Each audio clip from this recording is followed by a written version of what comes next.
First, I want to start with the taiga boxes because this is going to be the main mechanics of what y'all are going to be doing. So these are specifically designed for office moves. They stack 5 high.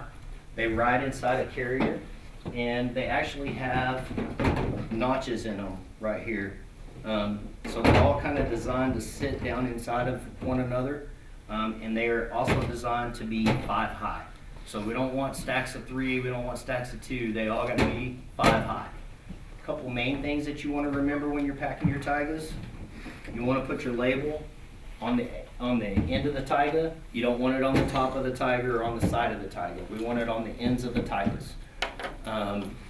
Couple reasons. It's hard to find when they're stacked on top if you put it on the lid. So we would also like to see that they're uniform, all on one side. So that when we're distributing them over at the new location, we can see which cubicle it goes to, and then if we need to pull 1 or 2 of them off and set them in a cubicle, that's fine.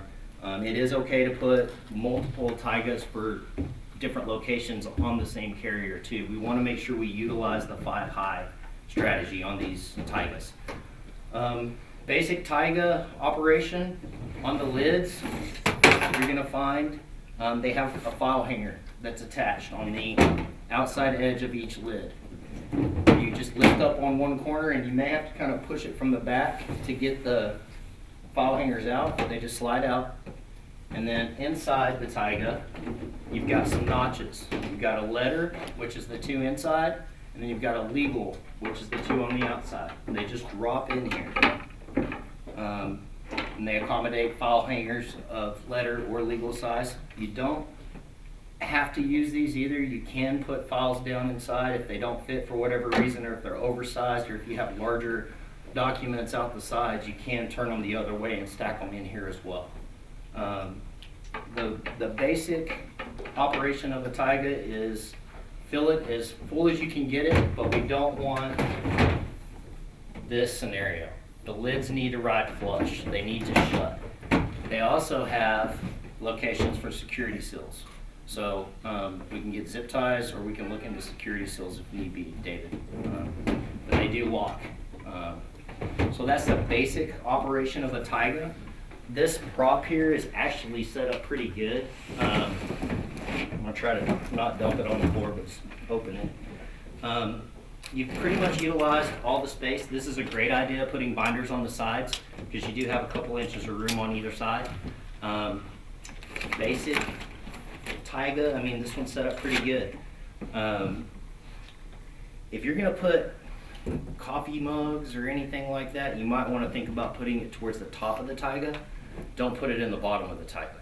I don't know exactly what each of y'all's workspace consists of, but if it's smaller items, paper clips, stuff like that, we recommend that you wrap them in some sort of paper so that they don't end up all over the place. And we can get some paper out here as well. Does anybody have any questions about the taigas? Okay. We're going to go ahead and stack this one on top.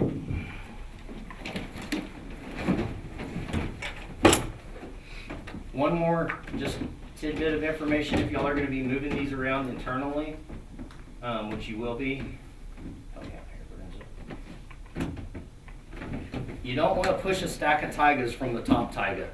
You want to push it from the third taiga. If you try to push it from the top taiga, it's going to come undone on you. It's going to fall off.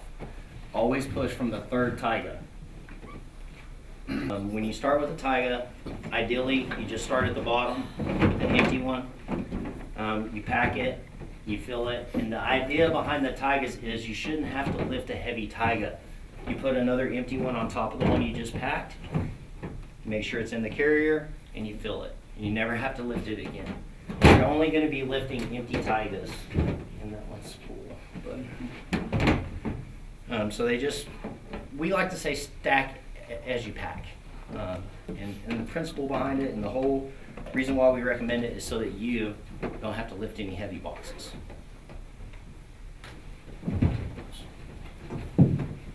In the event that y'all are going to use boxes, which you probably are going to use some boxes, we're going to ask that they're stacked on a 4-wheeler. This is a 4-wheeler or an H-dolly is what we would call it. You want to make sure that the boxes are stacked uniform as possible. You want to make sure that they're riding on the inside edge of the four-wheeler. And we're going to ask that you stack them side by side. And you can go up to 5 boxes on these four-wheelers as well with these standard size banker boxes. So in the event that you're going to use boxes, we would like them stacked on the four-wheelers this way. So anybody have any questions about the boxes? Pay attention to the burst capacity. The boxes that I'm going to provide are going to have a burst capacity of 37 pounds. Don't overload the boxes. If we can stretch wrap them, we can provide the stretch wrap, and then you can stretch wrap them if need be. That's probably actually a pretty good idea. We typically don't. We just push them. We'll leave that to be your call then. Okay. So that's banker's boxes. You're gonna have quite a few of those. I would try to utilize the Tygas before the boxes, but I understand that if you need to use the boxes, use the boxes. But basically, you want to push it from the corner, push on the top corner and the bottom corner, and when you push it, the box actually pops open. And then the bottom, you'll be able to see it, it's kind of an interlock. We call them pop locks. They're a little bit longer than these, and they may be just a little bit wider. They have a lid attached to them, so you don't have to build lids or anything, and they literally close. It's one-stop box. They do have a burst capacity of, I believe, 37 pounds. So do not overfill them because they will come undone on you. So you don't have to tape them? No tape. No tape. Just don't overload them. Don't put. Save your books and your binders and stuff for your Tygas. I would recommend that. I would use boxes for lighter items if at all possible.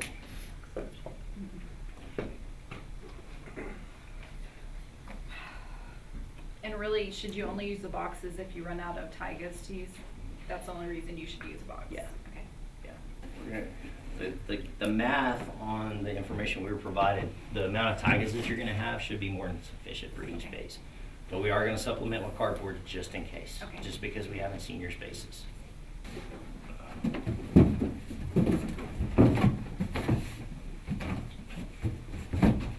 This is what we refer to as a gondola box or a mover's box. This is what we're going to put larger items that don't fit in Tygas, computer equipment, monitors, desktops, stuff like that. The key to using the gondola efficiently is, number one, putting it on the four-wheeler correctly. The gondola needs to ride right in the center of the four-wheeler. So you want to try to kind of make sure it's square before you start filling it. We always check and make sure it's not heavy on one side. And then when you're loading the gondola, you always start in the middle and work to the outside edge. If you try to put weight on this end, it's going to tip up on you. If you're too far over on the side, it's going to come over on the side on you. So what we recommend is you take the desktops first and put them down inside the center of the gondola. The gondolas should hold anywhere from 12 to 20 desktops depending on their size. These are actually pretty big. So what you want to do is make a flush row in the bottom of the gondola box. We're going to provide blankets. You'll want to put a blanket on top of the desktops, and then you want to put monitors on the top. When you move a monitor, the best way to move it is to grab it by its stand, but when they're in the gondolas, we want them facing each other, like this. And again, we're going to provide blankets. What we do is we kind of weave the blankets in and out of the monitors as they're in the top of the gondola boxes. Again, a band of stretch wrap around the top is a good idea when we're moving a bunch of monitors. The basic principle of trying to move desktops and monitors with blankets is you want to basically build a nest. You want to make sure that there's a lot of blankets in here and padding in here. Probably 2 to 3 blankets per gondola. And the blankets that we use are 8 by 8. And they just, like I said, we just weave them in here. It doesn't have to completely cover the monitor. We just want some blanket in between. Because when we're rolling them up on the ramps and we're moving them, they tend to shuffle around a little bit. Does anybody have any questions about the computer equipment? Do you have a preference on where you want our tags on our monitors and things like that? On the back, and then on the side of the desktops. Okay. You're also going to be provided with peripheral bags, speakers, keyboards, mice, cords. All that stuff needs to be in your bag. And then the bag also needs to be labeled. We recommend that you place your peripherals in your top taiga on your stack. That way it's the very first box you open so that you can get your IT stuff set back up. So peripheral bags, speakers, mice, all that good stuff, we'll provide that for you guys. Is that bag gonna be closed at all, or are we going to? So the tape ones it, or- I'm gonna provide are actually Ziplocs. Okay. So they do lock, but we do wanna make sure that there's a label on it. Does anybody have any other questions regarding the computer equipment? Monitor arms. Those ones that attach to the desk do need to come off. What I would recommend is we just do a tighter stack with blankets on the monitors, and then we can even get some paper if we need to wrap them for you. Are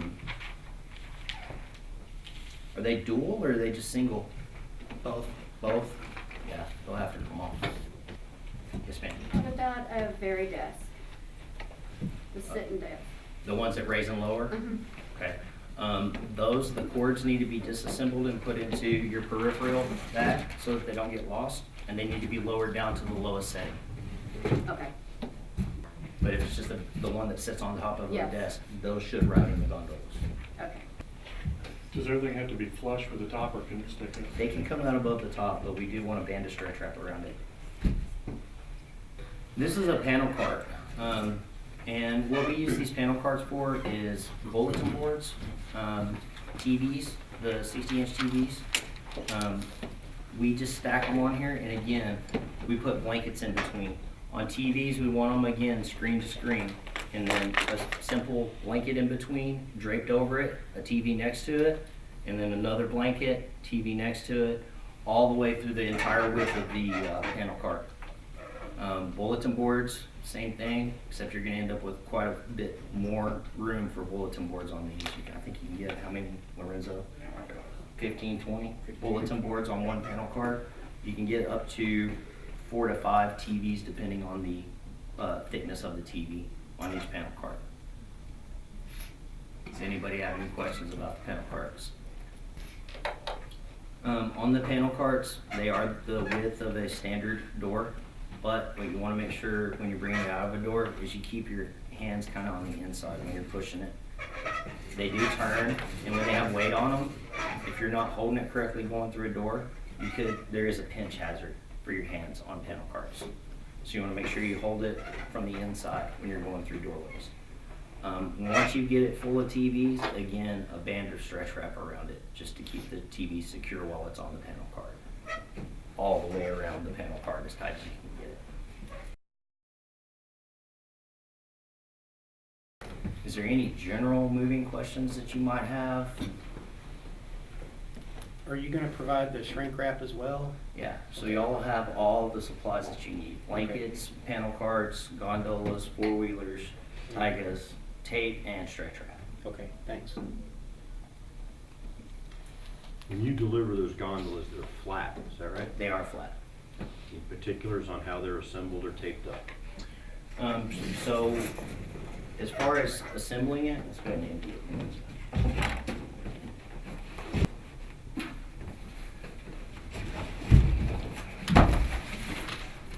So what you want to do is you want to make sure you use, I think there's probably 5 layers of tape on this gondola. And you want to cover the middle seam, and you want to go outside the seam probably two times with tape, the width of the tape. You also want to support it the other way, a minimum of 4 times, going this way. You want to make sure you come up the side of the gondola, probably a minimum of, I would say, 8 inches with the tape, just so that it will secure the gondola and it will support the weight. And they're just like regular boxes. It's actually got a tag on the inside. It's got a short tag on the cardboard and then the 2 longer sides.